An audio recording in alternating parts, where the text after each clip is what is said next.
So what you're seeing is an image from an article written by Paul Andrew Hutton entitled Could Custer Have Won?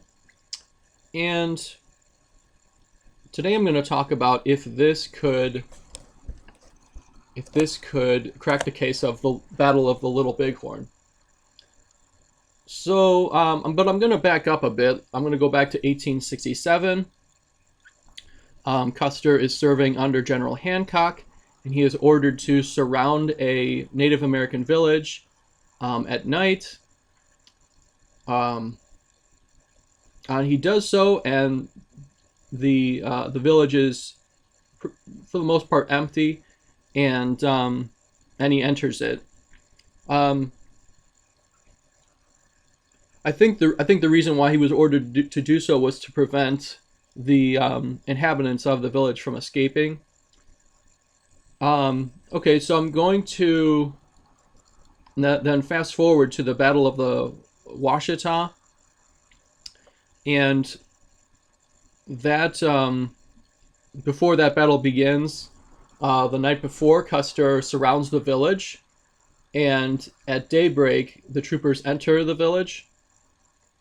Um, and then I'm going to fast forward to June 25th, 1876, which is the day that the Battle of the Little Bighorn begins.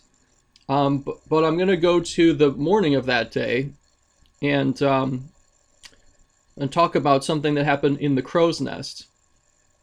So the Crow's Nest is um, a few miles southward of the Little Bighorn River, which is where the Native American village is located.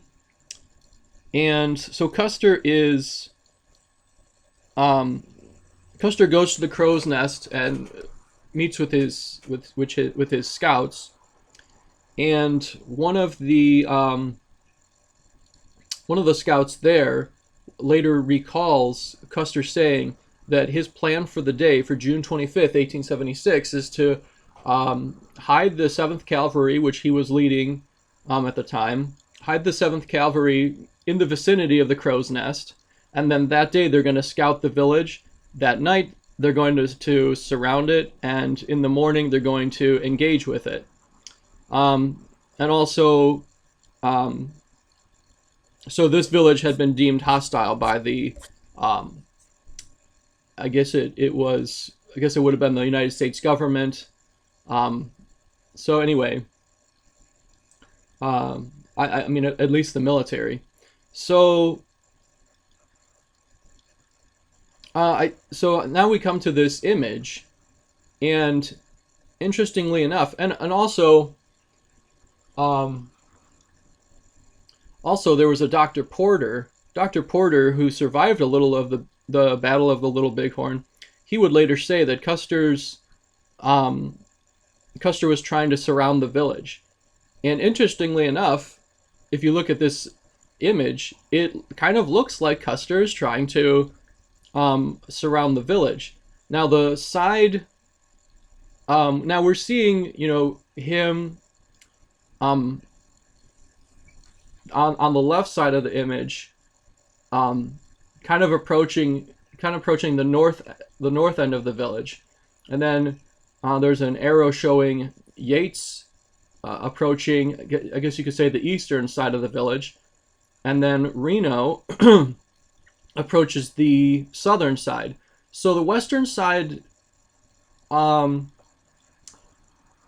maybe Custer was thinking he could get around to the western side, um, or just the fact that the village was kind of surrounded on three sides, if you will, or um, um, it had like there were troopers on three sides of it. Maybe Custer felt like that would have been enough. So, um, but it seems kind of interesting that this image, if this is accurate, that these are the like accurate troop movements, then I mean it kind of looks like Custer was um, trying to at least somewhat surround the village. And And it's kind of interesting. So, and I talked about the previous, in 1867 surrounding the village and the Washita, and even like that morning, he says, according to Red Star, that his plan is to surround the village. And so, like, this kind of looks like he's keeping, like, to some degree, keeping with that plan. Um, so, does this crack the case of the Battle of the Little Bighorn? If the image is accurate, it just might.